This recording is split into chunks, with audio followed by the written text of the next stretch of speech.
Muy bien, el pasaje que leyeron hace un momento con Pablo es para más que nada tener una referencia en un momento en la predicación, pero les voy a pedir que abran sus Biblias en Primera de Pedro, capítulo 2. Ahí está nuestro texto. El otro es porque no es tan conocido esa referencia en cuanto a la cultura en Israel, pero quería que la tengan presente porque en un momento le vamos a hacer un énfasis en el mensaje.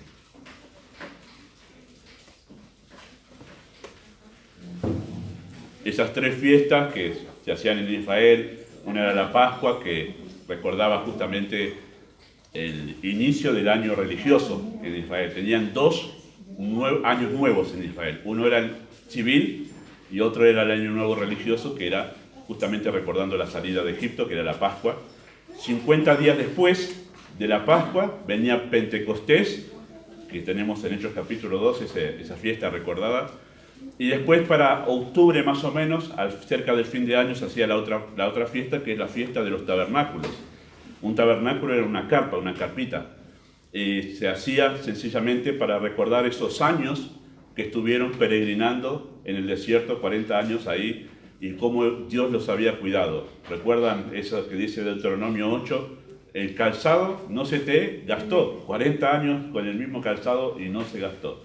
Una evidencia del cuidado de Dios providencial durante ese tiempo ahí en el desierto. Bueno, pasó en ese momento. No piense que va a pasar siempre así. Nuestro calzado dura menos. Muy bien, pero para tener presente eso es muy, muy importante para el mensaje de esta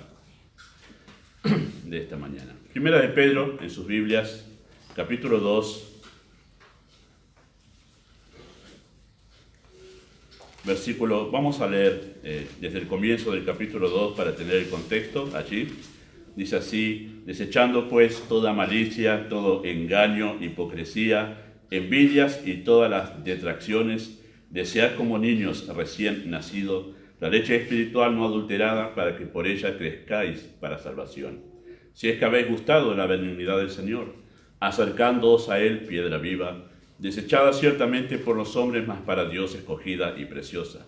Vosotros también, como piedras vivas, sed edificados como casa espiritual, sacerdocio santo, para ofrecer sacrificios espirituales, aceptables a Dios por medio de Jesucristo, por lo cual también contiene la Escritura: he aquí pongo en Sión la principal piedra del ángulo, escogida, preciosa.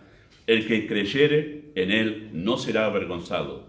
Para vosotros, pues, los que creéis, Él es precioso, pero para los que no creen, la piedra que los edificadores desecharon ha venido a ser cabeza del ángulo y piedra de tropiezo y roca que hace caer, porque tropiezan en la palabra siendo desobedientes, a lo cual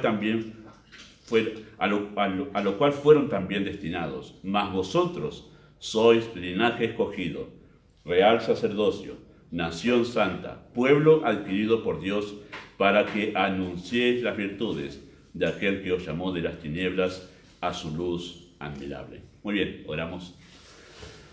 Querido Padre Celestial, estamos muy agradecidos por tu misericordia en permitirnos poder tener con libertad este tiempo de culto a tu nombre. Y deseamos, Padre, que todo lo que hacemos en este tiempo exalte tu persona. Aquieta nuestros corazones y nuestros pensamientos en este tiempo, y deseamos, Padre, que tú hables más allá de lo que hemos de mencionar en este momento. Tú tienes poder, tu Espíritu es soberano para traer otros pensamientos, otros textos, relacionar la verdad con otra verdad, e incluso, Padre, tiene poder para relacionar la verdad con nuestras vidas, cómo estamos en relación contigo, qué cosas son necesarias para crecer en esta relación. Por eso confiamos en tu obrar soberano. Aquieta nuestros corazones para que podamos oír. En el nombre de Jesús pedimos tu bendición. Amén. Muy bien, permítame poder acentuar una vez más en este estudio que estamos llevando de la eclesiología, que es la doctrina acerca de la iglesia, qué dice la Biblia acerca de qué es y cómo debe ser la iglesia. Eso es eclesiología. Y la verdad es que he tenido tranquilidad en el Señor para poder enseñar esto ya hace 5 meses, porque este es el mensaje número 19, uno más y ya son 5 meses que estamos estudiando eclesiología. Y es importante por el hecho de poder establecer bases sólidas para nuestra iglesia. No es la manera más recomendada, no está mal lo que estamos haciendo, pero de enseñar. Estoy enseñando un tema. La manera más recomendada es agarrar un texto, como voy a hacer hoy, y exponerlo, y desglosarlo, y enseñarlo. Pero no está mal enseñar un tema, y creo que ha sido y será útil sin duda alguna delante del Señor. Pero vamos a acentuar lo que es el principio del diseño, lo que es la funcionalidad una vez más. El principio del diseño es que algo es fabricado pensando en la función que va a cumplir. Generalmente todos aquellos que fabrican algo, que inventan algo, lo diseñan, tanto la forma como las piezas que contienen, lo diseñan para que justamente cumpla esa función. Ahí tenemos un lavarropas, como podría haber puesto cualquier otra cosa, un celular, una licuadora o lo que sea, el concepto siempre es el mismo. Pero, ¿para qué se fabricó el lavarropas?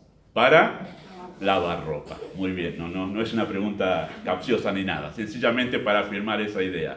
Cuando uno ve un lavarropa, el diseño que tiene, el hecho de ser, no es un cubo, no sé cuál es la figura geométrica allí, pero tiene un tambor adentro y tiene todo un sistema electrónico allí que tiene está todo pensado justamente para que cumpla la función de lavar la ropa. Si nosotros vemos el lavarropa y decimos, le faltó la entrada USB para la música, nosotros decimos, no, ¿para qué va a tener una entrada USB para la música? Si no, justamente el lavarropa es para dejar ahí la ropa lavándose e ir uno a otro lugar a hacer otra cosa. No es que uno pone música y se queda al lado del lavarropa escuchando. No cumple esa función. Por eso es que no tiene nada que tiene que ver con aquello de reproducción de música. Sin embargo, un aparato para reproducir música es muy diferente, está hecho de otra manera, tiene otro tamaño y tiene otros elementos que lo componen. Siempre que algo se diseña de tal manera que pueda cumplir un propósito y un fin. Ese principio justamente del diseño es el que Dios implementó para crear la iglesia. La iglesia justamente fue diseñada con el propósito de cumplir 3 funciones. Dios diseñó la iglesia para cumplir 3 funciones específicamente. La primera es adorar a Dios, la segunda es edificar a los creyentes y la tercera es evangelizar a los perdidos. La iglesia está en la tierra, fue establecida por Dios, fue diseñada por Dios y establecida por Cristo para cumplir estas 3 cosas. No necesitamos hacer ninguna otra cosa más como iglesia, porque en realidad no fue diseñada ni pensada la iglesia para hacer otras 3 cosas más que estas. Los creyentes nos reunimos, realizamos los cultos como iglesia para hacer estas 3 cosas y nada más. Y nosotros estamos justamente detenidos, considerando hace varios domingos, en la primera de esas funciones de la iglesia. El para qué nos reunimos, y es en el hecho de adorar a Dios. Y hasta ahora hemos considerado 2 cosas en cuanto al hecho de adorar a Dios, en cuanto a este punto. Hemos considerado el significado de la adoración y hemos considerado la manera en que debemos adorar. ¿Se acuerdan? Adorar decentemente y adorar con orden. Y ahora vamos a concluir, vamos a dar un cierre a este punto de la adoración a Dios, hablando acerca de la práctica de la adoración. Hablando de la práctica de la adoración. ¿A qué nos referimos? ¿A qué nos referimos cuando hablamos de la práctica de la adoración? Bueno, nos referimos, o me estoy refiriendo a qué cosas hacemos nosotros como iglesia como una forma de adoración. ¿Qué cosas hacemos como nuestra forma de adoración? Por ejemplo, la religión popular en Latinoamérica, como parte de su formato de adoración, entre otras cosas, hacen largas caminatas y procesiones para ofrecer justamente a sus ídolos, es ese sacrificio de largas caminatas. Y eso es su formato de adoración, entre otras cosas que hacen. En otras épocas y en otras civilizaciones tribales se ofrecían, por ejemplo, sacrificios humanos como forma de adoración. Mucho de eso también pasaba en nuestra América, la América que todavía no haya sido conquistada, no vinieron los conquistadores. Se ofrecían sacrificios humanos. Muchos de esos imperios, los grandes imperios, Maya, Azteca, Inca, todos ellos tenían este sistema de adoración, se ofrecían muchos sacrificios. Si usted se pregunta por qué Dios hizo que cayeran todos esos imperios en América, bueno, porque había mucha crueldad. había mucha crueldad, se ofrecían muchos sacrificios. ¿Y de dónde se ofrecían los sacrificios? No justamente de la gente que vivía en la capital del imperio, de todos esos pueblitos que estaban alrededor, que fueron los que después guiaron a los españoles y otros conquistadores a decir, ¿dónde está la capital? Allá, son los que nos sacrifican a nuestros hijos. Ellos guiaron, porque no llegaron los españoles con el GPS, y ¿dónde está la capital? No. Todos ellos los guiaron porque estaban cansados de todo eso. Bueno, era su formato de adoración, su formato de adoración. En la tierra de Canaán, por ejemplo, y eso lo encuentran en los relatos bíblicos, se ofrecían los niños, en las costumbres, en los reinos, en las tierras de Canaán, antes que llegase Israel, ellos ofrecían sus niños al dios Molo. Y eso está en el registro bíblico, era un ídolo que estaba construido de metal y tenía sus manos así. En esas manos que tenía así, ahí había fuego. Y ahí ofrecían a sus hijos el sacrificio. Ahora usted se pregunta, ¿por qué Dios destruyó a toda esa generación de esos reinos? Bueno, ahí tiene una muy buena razón. ¿Por qué había que terminar con toda esa masacre de niños? Pero eso era su formato de adoración. ¿Qué hacemos nosotros, la Iglesia de Cristo, para adorar?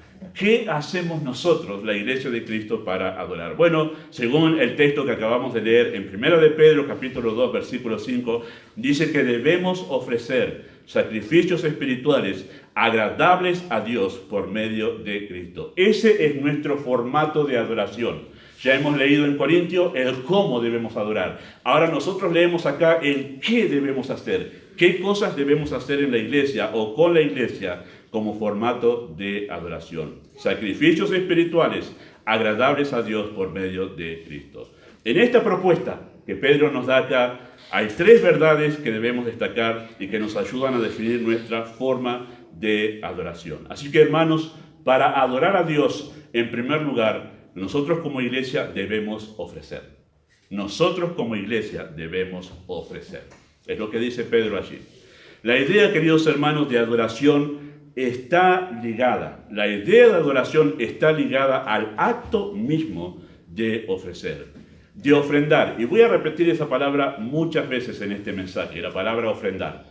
Yo sé que en nuestra idea, en nuestro pensamiento de cristianismo, relacionamos la palabra ofrendar casi exclusivamente con el dinero.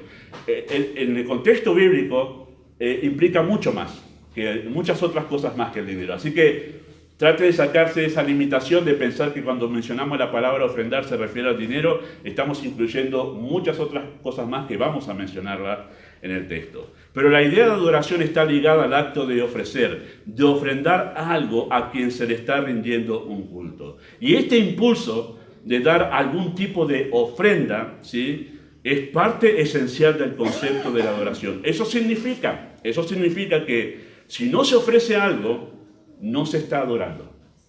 El concepto de ofrendar, de ofrecer, está tan ligado a la idea de adoración que si uno no ofrece algo, uno no está adorando. Es decir, que la adoración depende en sí del hecho de que el que adora ofrezca algo. ¿Por qué la adoración está ligada justamente a la ofrenda o al hecho de ofrecer algo cuando uno está adorando? Bueno, en primer lugar porque es una reacción natural, una reacción de nuestra naturaleza. Es algo innato en nosotros. Eso lo hacemos naturalmente. ¿Recuerdan cuando empezamos a hablar acerca de la adoración y dimos el concepto de adoración y dijimos que nosotros hemos sido creados para adorar? O sea, Dios nos diseñó a nosotros como seres humanos para adorar. Y cuando no adoramos a Dios, adoramos cualquier otra cosa porque es parte de nuestra naturaleza el ser inclinados a adorar. Así que el hecho de la adoración está ligada al hecho de ofrendar porque sencillamente es parte de nuestra naturaleza. Ante aquellas cosas o personas que estimulan nuestra admiración, respeto y amor, nuestra reacción innata, o sea, que viene con nuestro nacimiento, es de ofrecer algún tipo de tributo, que deje en evidencia nuestra devoción por el objeto amado. O sea, nosotros reaccionamos inmediatamente, o sea, naturalmente, ante algo que nos agrada, que nos impacta, o alguien que nos agrada y nos impacta, o alguien que amamos, le llevamos una ofrenda. Los enamorados llevan una ofrenda de amor a su persona amada. ¿Por qué hacemos eso? ¿Por qué reaccionamos con que le damos algo? Porque nuestra naturaleza ha sido conformada para mostrar justamente adoración, reverencia, respeto, amor, dando algo, dando algo. Usted ha notado que nuestros regalos se diferencian entre las personas según el nivel de amor que tenemos hacia las personas. A algunos es un par de medias, pero a otros, no sé, una caja de herramientas. Y ahí está la diferencia del nivel de amor. Y uno no debe sentirse mal de que le regalen un par de medias. Ese es el grado de amor. Pero nosotros reaccionamos así. Los pequeños, es una cosa tan tierna los pequeños. Uno de mis sobrinos suele darme una florcita, algo así. Es muy tierno eso. Pero nuestra reacción innata ante alguien que nos cae bien, o los dibujos, ¿no? Los chicos, hay un dibujo, cuando te traen un dibujo es una ofrenda de amor. Ahora no quiere decir que nos ven como ídolos, sino que naturalmente nosotros tendemos a dar algo cuando alguien nos impacta, o cuando amamos a alguien, o cuando alguien nos inspira respeto. Entonces, ¿por qué la adoración a Dios está tan ligada al hecho de que debemos ofrecerle algo y que lo hacemos naturalmente? Porque es parte de nuestra naturaleza. Dios nos ha conformado de esa manera. Y si no ofrendamos algo a Dios, es porque no lo estamos adorando. Y obviamente no nos ha impactado en nada Él. ¿Por qué la adoración está ligada a la ofrenda? Bueno, porque es una ley establecida en el Antiguo Testamento. El hecho de que la adoración esté ligada al hecho de ofrendar, dar a Dios, es porque es una ley establecida en el Antiguo Testamento. A ella leyeron el pasaje, es aquí donde este pasaje entra justamente en el mensaje. Es Deuteronomio 16, 17, 3 veces. Cada año aparecerá todo varón tuyo delante de Jehová tu Dios en el lugar que Él escogiere, en la fiesta solemne de los panes sin levadura, en la fiesta solemne de la semana, 50 días más tarde, y en la fiesta solemne de los tabernáculos en el mes de octubre, llegando a fin de año. Dice que ninguno se presentará delante de Jehová con las manos vacías, cada uno con la ofrenda de su mano, conforme a la bendición que Jehová tu Dios te hubiere dado. Así dice el texto allí. No podían presentarse, no podían venir a adorar a Dios con las manos vacías, no podían llegar ante Dios sin traer nada, sin ofrecerle nada. ¿Cómo no le traes nada a Dios? Eso no podía suceder. Era una ley establecida en el Antiguo Testamento que la adoración estaba ligada claramente al ofrendarle algo a Dios. Nadie se podía presentar ante el Ser Supremo sin una ofrenda. ¿Por qué no podía suceder eso? Bueno, porque Él, el Ser Supremo, es digno de recibir la honra, la gloria y el honor. Apocalipsis, capítulo 4, versículos 10 y 11. Ustedes pueden anotarlo, acá va a haber una seguidilla de textos que van a ir rápido. Si no llega, escúchelo. Pero Apocalipsis, capítulo 4, versículos 10 y 11 dice así. En este texto se habla de la iglesia. De nosotros cuando estemos en la eternidad, en la presencia del Señor. Los 24 ancianos que se mencionan aquí es la iglesia. Número 12 es Israel. Número 24 es la iglesia. Y se dice así de la iglesia. Dice que los 24 ancianos se postran delante del que está sentado en el trono, el cual es Cristo. Dice que adoran al que vive por los siglos de los siglos. Y echan sus coronas delante del trono diciendo esto. Señor, digno eres de recibir, digno eres de recibir. Ahí está el acento. La gloria, la honra, el poder, porque tú creaste todas las cosas y por tu voluntad existen y fueron creadas. ¿Por qué no podemos presentarnos delante del Supremo con las manos vacías? Porque Él es digno de recibir de nosotros lo mejor. Y cuando la iglesia esté en el cielo y el Señor nos dé a nosotros premios por la obra que hemos hecho para Él, por amor a Él, y eso está representado por las coronas. Inmediatamente que recibamos las coronas y lo veamos a Él sentado en el trono, vamos a sacar las coronas y decir, Señor, para ti, ninguna gloria para mí. Tú eres, no yo, tú eres digno de recibir la gloria, la honra y el poder. ¿Por qué la adoración está ligada a la ofrenda? ¿Por qué es la expresión visible justamente de la verdadera adoración, el ofrendar? Bueno, porque es una reacción lógica de los que han sido salvados por la fe en Cristo.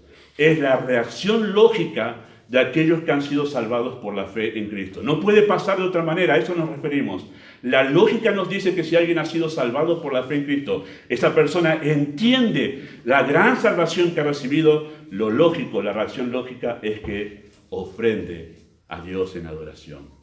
Vamos a pensar esto por un momento.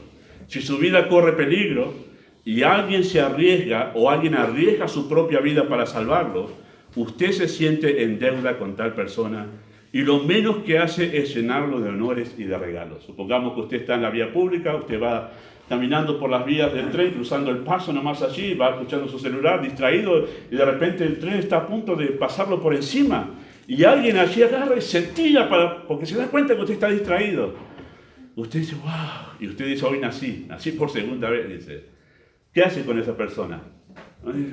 Gracias, le agarra las manos, gracias por... Y después, ¿quién sos? ¿Dónde vivís? Y después le escribe, le manda, supongo que le manda algún reconocimiento por lo que hizo. El hecho de saber que alguien hizo algo grande por nosotros, sin que nosotros lo merezcamos, eso nos lleva a nosotros por lógica, por una cuestión natural, nos lleva a recompensar a esa persona de alguna manera. Reconocer esa actitud que tuvo, esa actitud de arriesgar su vida justamente para poder salvar la nuestra.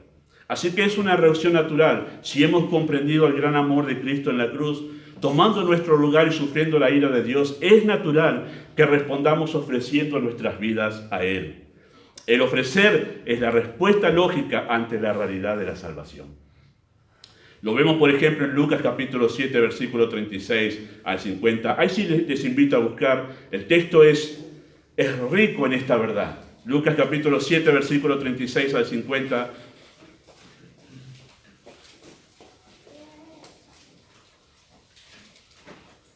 Tenemos el caso de la mujer que había sido salvada por el Señor y se acercó al Señor a ofrecer sencillamente. Dice así el relato, Lucas 7, 36 al 50, uno de los fariseos rogó a Jesús que comiese con él, y habiendo entrado en casa del fariseo, se sentó a la mesa. Entonces una mujer, versículo 37, entonces una mujer de la ciudad, que era pecadora, al saber que Jesús estaba en la mesa en casa del fariseo, trajo un frasco de alabastro con perfume, un perfume caro, y estando detrás de él a sus pies, llorando, comenzó a regarlo con lágrimas sus pies y a enjugarlo con sus cabellos, y besaba sus pies y los ungía con el perfume. Cuando vio esto el fariseo que le había convidado, dijo para sí, si fuera profeta, conocería quién y qué clase de mujer es la que le toca, que es pecadora. Entonces respondiendo Jesús le dijo, Simón, hablando al fariseo, no es Pedro, este es el fariseo, una cosa tengo que decirte. Y él le dijo, di maestro, un acreedor tenía 2 deudores. El uno le debía 500 denarios y el otro 50. Y no teniendo ellos con qué pagar, perdonó a ambos. Di pues, ¿cuál de ellos le amará más? No es una pregunta muy difícil de responder, ¿no? Él le respondió allí, versículo 43, respondiendo Simón le dijo, pienso que aquel a quien perdonó más. Y él le dijo, rectamente has juzgado. Y vuelto a la mujer, dijo a Simón, ¿ves esta mujer? Entré en tu casa y no tenés el reproche de Cristo. No me diste agua para mis pies. Noten cómo Cristo esperaba que él le diera algo, que el fariseo le diera algo, por lo menos una buena atención. No me diste agua para mis pies, mas ésta ha regado mis pies con lágrimas y los ha enjugado con sus cabellos. No me diste beso, mas ésta, desde que entré, no ha cesado de besar mis pies. No ungiste mi cabeza con aceite, mas ésta ha ungido con perfume mis pies, por lo cual te digo que sus muchos pecados le son perdonados, porque amó mucho, mas aquel a quien se le perdona poco, poco ama. Y a ella le dijo, tus pecados te son perdonados. Y los que estaban juntamente sentados a la mesa comenzaron a decir entre sí, ¿quién es este que también perdona pecados? Pero él le dijo a la mujer, tu fe te ha salvado, ve en paz. Lo que hizo esta mujer fue la evidencia de su salvación, eso es lo que está diciendo el texto. Y esta mujer entendió cuánto Dios le había perdonado. Al entender el gran amor de Cristo, que perdonó todos sus pecados, la reacción natural fue darle todo a Cristo. Darle todo aquello, incluso que no le había dado este fariseo, que no entendía el amor de Cristo. Por eso no le dio nada. Queridos hermanos, la adoración está ligada directamente con el ofrendar. Es la manifestación visible de la verdadera adoración, porque sencillamente es la reacción lógica de los que han sido salvados por la fe. Pablo expresó esta verdad de esta manera en 2 Corintios 5, 14 y 15. Es un texto conocido porque el amor de Cristo nos constriñe pensando esto, que si uno murió por todos, luego todos murieron. Y por todos murió para que los que viven ya no vivan para sí, sino para aquel que murió y resucitó por ellos. ¿Cuál es la reacción lógica de aquellos que han sido alcanzados por el amor de Cristo? Es que ellos ahora viven para aquel que murió por ellos. Es una cosa lógica. En el Salmo 110, versículo 3 dice de esta manera: tu pueblo se te ofrecerá voluntariamente en el día de tu poder, en la hermosura de la santidad. La reacción lógica de alguien que ha sido alcanzado y tratado con el poder de Dios, con el poder salvador de Dios, es que se ofrece voluntariamente en el día de su poder. Segunda de Corintios capítulo 8, versículo 1 al 5, dice así acerca del ejemplo de los macedonios. Pablo, hablando de ellos, hablando acerca de cómo obra la gracia de Dios en la vida de una persona, dice: asimismo, hermanos, os hacemos saber la gracia de Dios que se ha dado a las iglesias de Macedonia, que en grande prueba de tribulación, la abundancia de su gozo y su profunda pobreza abundaron en riqueza de su generosidad. Pues doy testimonio que con agrado han dado. Y ahí está la adoración a Dios. Conforme a sus fuerzas y aún más allá de sus fuerzas. ¿Qué fue lo que pasó? ¿Qué fue lo que pasó? Que estas iglesias, aun siendo pobres, muy pobres, dieron no solo con lo que tenían, sino más allá de sus fuerzas, pidiéndonos con muchos ruegos que les concediésemos este privilegio de participar en este servicio a los santos. Y no como lo esperábamos, dice Pablo, sino que a sí mismos se dieron primeramente al Señor y luego a nosotros. Podríamos seguir citando ejemplo tras ejemplo tras ejemplo en el Nuevo Testamento y en el Antiguo Testamento, y vamos a ver que la reacción lógica de todos aquellos que han sido salvados es que inmediatamente, como un acto reflejo, se entregan al Señor y entregan todo de sí al Señor. ¿Por qué? Porque el hecho de recibir la gracia de poder ver a Cristo, como la Escritura nos lo revela, es que inmediatamente somos movidos a dar. Somos movidos a darle a Él lo que sea necesario para exaltar su nombre. Exaltar su nombre. ¿Qué debemos hacer para adorar a Dios? Bueno, para adorar a Dios, queridos hermanos, no solo debemos ofrecer, sino en segundo lugar, debemos ofrecer sacrificios espirituales. Debemos ofrecer sacrificios espirituales. ¿Qué son los sacrificios espirituales? ¿Qué son los sacrificios espirituales? Bueno, son sacrificios, en primer lugar, que hacen un contraste con los sacrificios del Antiguo Testamento. Hay un contraste cuando los escritores del Nuevo Testamento hablan de la palabra de sacrificio, en el sentido de que ofrecer sacrificios a Dios, lo utilizan de una manera simbólica, teniendo ese paralelo con los sacrificios del Antiguo Testamento. ¿Y en qué se hacen contraste ahí con los sacrificios del Antiguo Testamento? Que en el Antiguo Testamento se sacrificaban animales. En el Nuevo Testamento no se hace eso. Por eso se utiliza la palabra espiritual. Cuando habla de sacrificios espirituales es para decir, no estamos ahora en la obligación y bajo el mandato de ofrecer animales delante de Dios. ¿Por qué? Porque esos sacrificios de animales hablaban de la primera venida de Cristo, el Cordero de Dios que quita el pecado del mundo. Ahora, queridos hermanos, cuando Cristo ya cumplió la primera venida, esos sacrificios ya no tienen nada que anunciar. Por eso es que no hay sentido de ofrecer animales, seguir ofreciendo animales como una señal de la primera venida de Cristo, porque ya se cumplió. Así que no ofrecemos animales como en el Antiguo Testamento. Entonces, ¿qué clase de sacrificios debe ofrecer la iglesia como adoración a Dios? Bueno, algunos textos en el Nuevo Testamento nos ayudan a entender esta verdad. Anótelos porque voy a ir diciéndolo de corrido.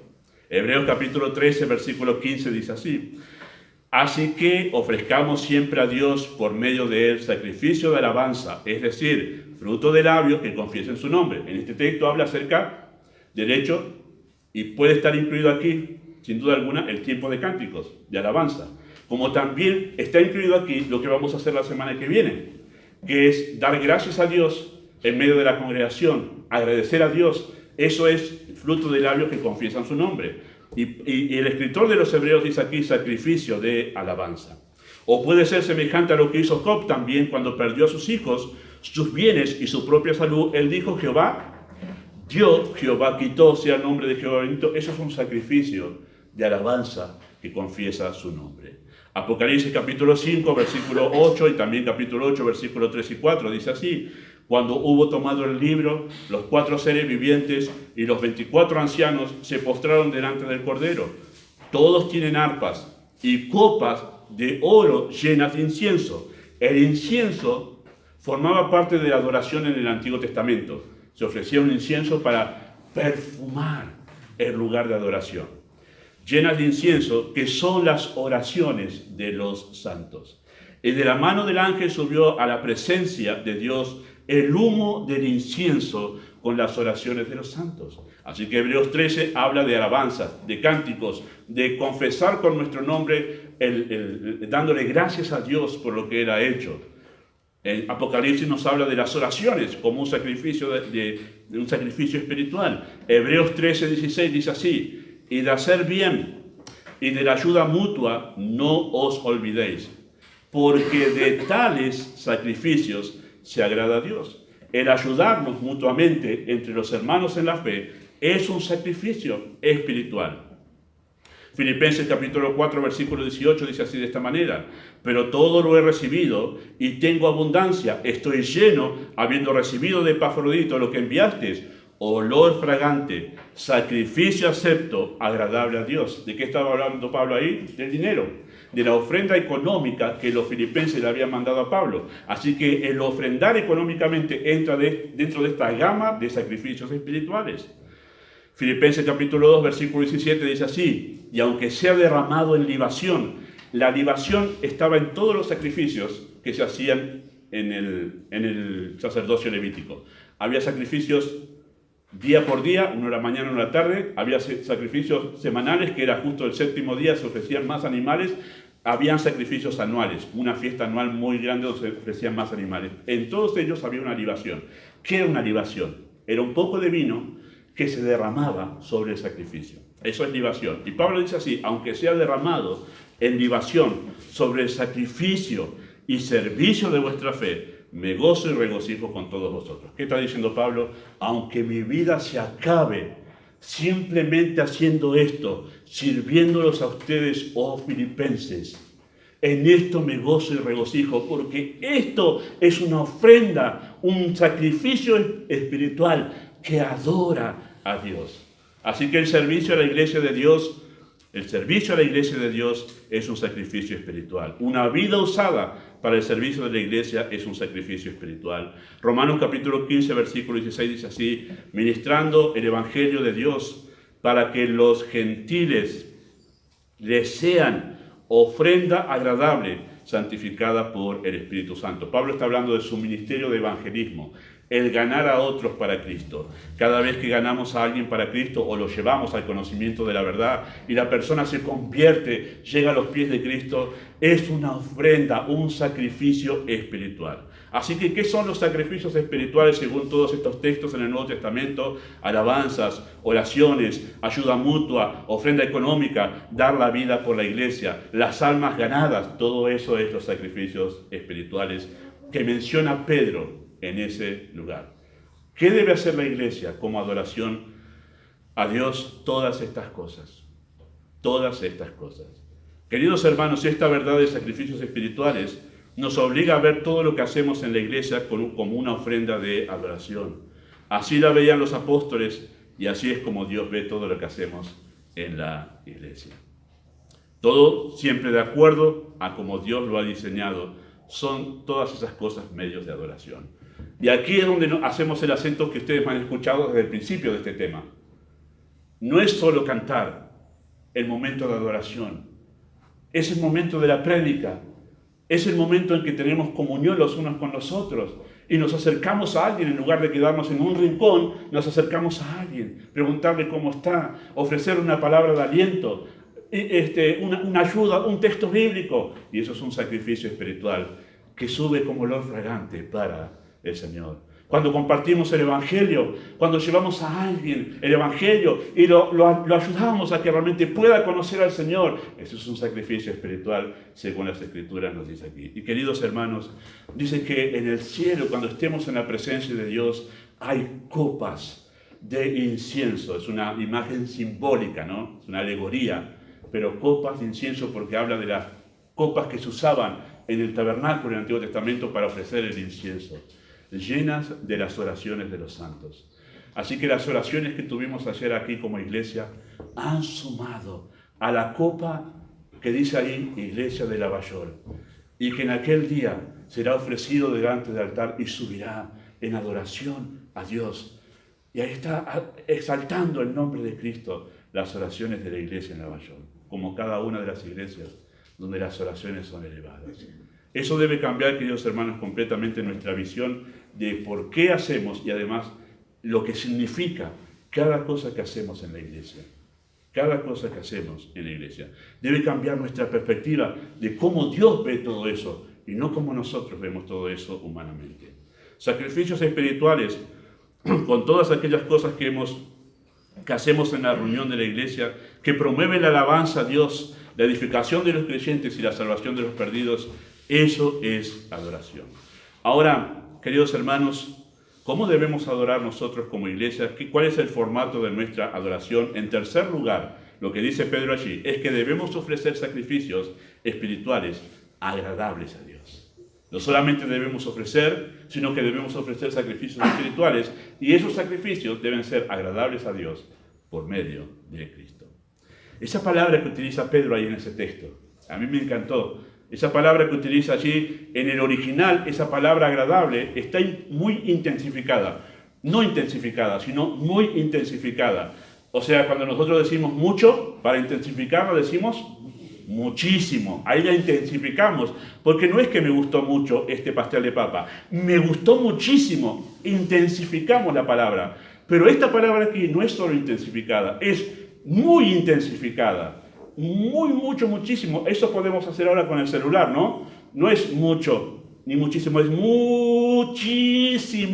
Y ahí le hacemos entender a la persona que nos gustó tanto que no me alcanzan las U y las I para hacerle entender eso. Esa es la idea de esta palabra aquí, queridos hermanos, de cuánto le agrada a Dios cuando nosotros ofrecemos sacrificios espirituales, pero por medio de Cristo. Es ahí cuando esos sacrificios son agradables delante de Dios. Porque la frase está toda hilada, no hay una coma ahí. Sacrificios espirituales, agradables a Dios por medio de Cristo. No podemos cortar esa frase. Son agradables porque fueron ofrecidos por medio de Cristo. ¿Y qué significa eso? ¿Qué significa ofrecidos por medio de Cristo? Bueno, que Dios Padre no haya complacencia sino en la persona de su Hijo. Él dijo esto, por ejemplo, en Mateo capítulo 3, versículo 17, cuando Cristo fue bautizado. Este es mi Hijo amado, en quien tengo complacencia. Todo lo que podemos ofrecer a Dios no será de su agrado, sino solo a través de su persona. Quizá más de uno se ha preguntado, ¿pero por qué Dios? ¿Por qué Dios no le alcanza con las buenas obras de las personas en este mundo, que no son creyentes? ¿Por qué no le pueden? Si hace algo bueno, porque si no es a través de su Hijo, no son agradables, no son aceptas para con Él. ¿Por qué? Porque por más buenas que sean las obras que una persona hace sin Cristo, siempre está tenida de una mancha de pecado. Voy a utilizar simplemente esta analogía para enfatizar esta idea. Fue una de las que conocí al principio cuando me enseñaban a evangelizar. Con 10 huevos o 8 usted hace un bizcochuelo de unos 30 centímetros, ¿no? Y usted ya 1, 2, 3, 4, 5, 6, 7, 8, 9 huevos y el 10º huevo que echó está podrido. Lo peor que se puede encontrar es un huevo podrido para hacer un bizcochuelo. Y usted dice, bueno, pero no hay problema, porque le eché 9 que están buenos, el 10º está feo, no hay ningún problema. ¿Qué va a pasar? Bueno, sonó porque el olor no importa cuánto lo cocine, quedó estropeado ya para toda la cosecha. El asunto es, queridos hermanos, no importa cuántas buenas obras ha hecho una persona sin Cristo. El asunto es que siempre están tenidas con pecado. Y Dios es tan santo y tan puro que no puede aceptar ninguna de ellas. Por eso es que fuera de Cristo es imposible que el ser humano haga algo que agrade a Dios. Es imposible. Y a eso se está refiriendo aquí Pedro. La única manera de ofrecer un sacrificio espiritual a Dios es en Cristo. Todo lo que podemos ofrecerle a Él será de su agrado solamente en Él. ¿Y qué significa entonces por medio de Cristo? 3 cosas vamos a decir allí. En primer lugar, significa que confiamos y descansamos en su obra de la cruz. Eso significa por medio de Cristo. Confiamos y descansamos en su obra de la cruz.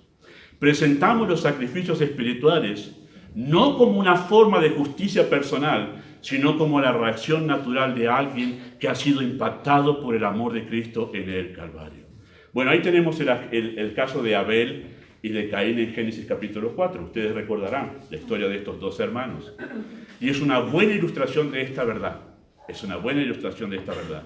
Abel se acerca a Dios por medio de un sacrificio que simbolizaba la obra de Cristo en la cruz. Abel se acercó a adorar a Dios sacrificando un cordero.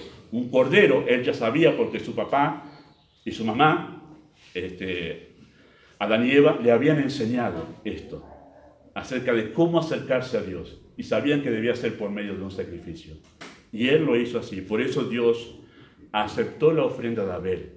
Pero no miró con agrado la ofrenda de Caín. ¿Por qué? Porque Caín se acercó con lo mejor del fruto de sus manos, del esfuerzo de su propio trabajo. Y usted dice, mira vos, se esforzó un montón, pero no era acepto delante de Dios, porque la única manera de acercarse a Dios es por medio de Cristo.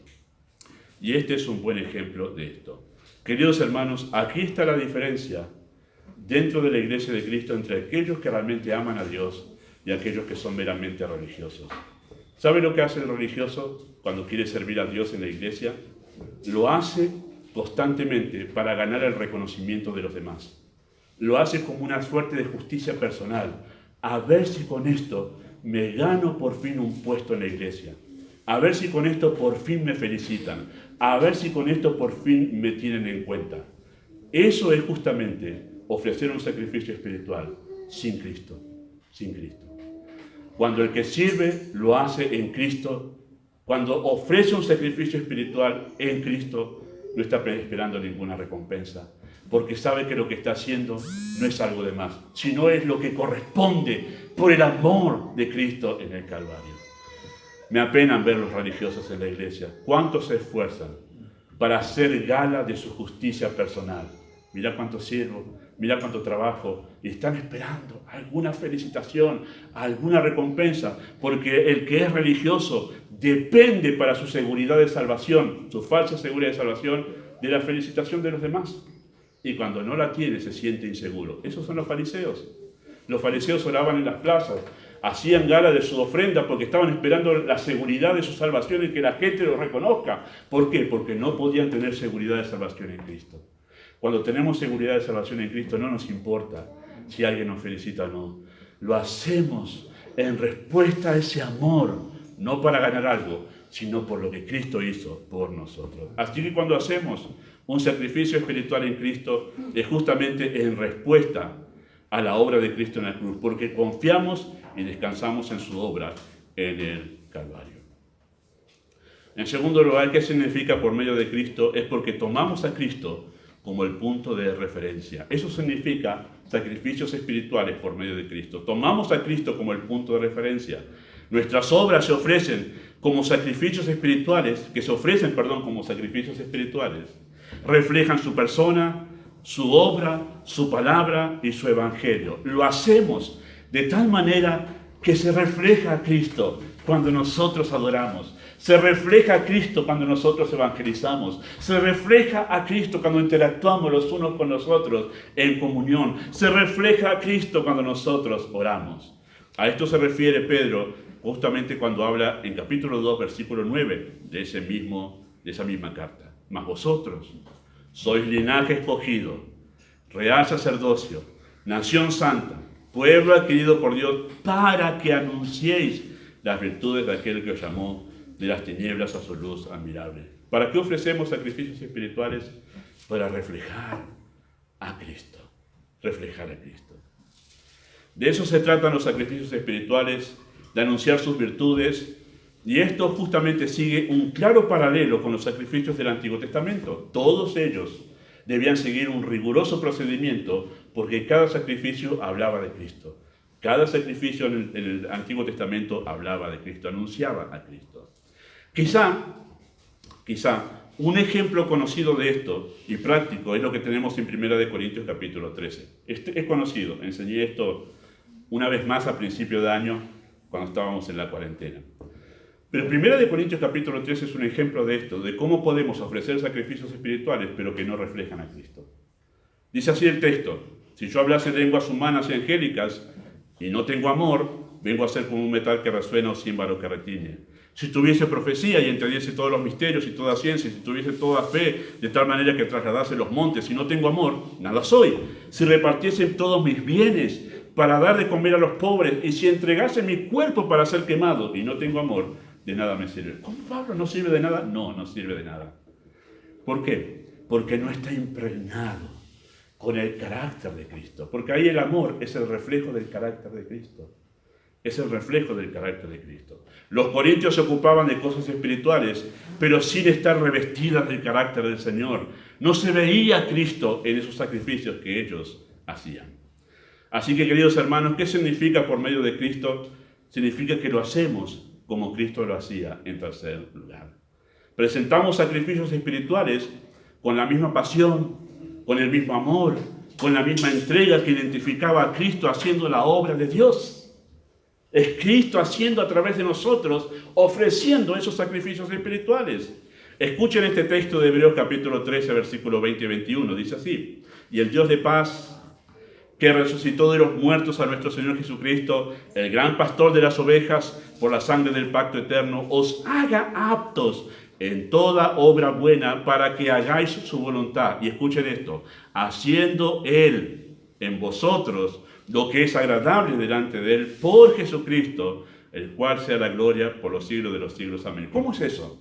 ¿Cómo haciendo Él en vosotros lo que es agradable delante del Padre por medio de... Bueno, es Cristo moviendo nuestras vidas, hacerlo como si Él lo estuviese haciendo. Eso significa la expresión allí: haciendo Él en vosotros. Haciéndolo como si Él estuviese haciendo esas cosas. Cristo ponía su corazón en cada cosa que hacía para su Padre. Yo siempre hago lo que le agrada, dice Juan 8:29. A la edad de 12 años ansiaba estar ocupado en las cosas de su Padre Celestial. Le dijo a su mamá que lo buscaba cuando se había perdido. En los negocios de mi Padre me es necesario estar. En 2 ocasiones, impulsado por el celo que tenía por el lugar de adoración a su Padre, limpió el templo, sacando a los que hacían de la casa de oración un comercio. Y ustedes recuerdan esas 2 ocasiones con un látigo. Fueron 2 veces. Al principio de su ministerio, al fin de su ministerio, que sacó los comerciantes del templo. Parece que la primera vez no aprendieron, tuvo que sacarlos otra vez del templo. Tal celo, tal pasión tenía Cristo por la casa de adoración, donde se venía a orar y a adorar a Dios, que dijo: ustedes no tienen que estar acá. La vez que encontramos a Cristo enojado, esa es la pasión por las cosas del Señor que tenía Cristo. Bueno, cuando Pedro está diciendo, queridos hermanos, que nosotros debemos ofrecer sacrificios espirituales por medio de Cristo, es con la pasión con la que Cristo haría eso. Piensen esto por un momento los músicos. Imaginen ustedes a Cristo tocando la música aquí. ¿Cómo lo haría? ¿Con cuánta pasión? ¿Con cuánto corazón pondría para tocar la música? Piensen en aquellos que dirigen en el púlpito el tiempo de adoración, de cánticos. ¿Cómo lo haría Él? ¿Cómo sería el Señor dirigiendo este tiempo de adoración y de alabanza? ¿Piensan que lo hacen? ¿Piensan que lo hacemos como Cristo lo haría? Los que predicamos. ¿Cómo piensan ustedes que Cristo predicaría? ¿Cómo se prepararía Él para la predicación? ¿Cómo hablaría Él? ¿Con cuánta pasión hablaría desde este púlpito? ¿Cómo haría Cristo después en el tiempo de comunión? ¿Cómo se acercaría a hablar con cada uno de nosotros? ¿Qué haría Él? Bueno, a eso Pedro se refiere ahí cuando dice por medio de Cristo. Sacrificios espirituales por medio. Hacerlo como si Él lo estuviese haciendo. Con el mismo amor, con la misma pasión, con la misma compasión con la que hacía Cristo. Y cuando lo hacemos así, el texto de Pedro dice, eso causa alegría en Dios. No sé cuál palabra usar en castellano, porque la palabra en el original es muy intensificada. Esto le agrada muchísimo a Dios. Y Él se goza en ver a su pueblo cuando se ve a Cristo manifestado en cada uno de los sacrificios que ellos están haciendo. Cristo terminó su vida en la tierra diciendo, consumado es. Todo lo que tenía que hacer, lo hizo. No había más nada que hacer. Todo lo que le fue mandado lo hizo. Eso habla de la pasión que tenía por las cosas espirituales.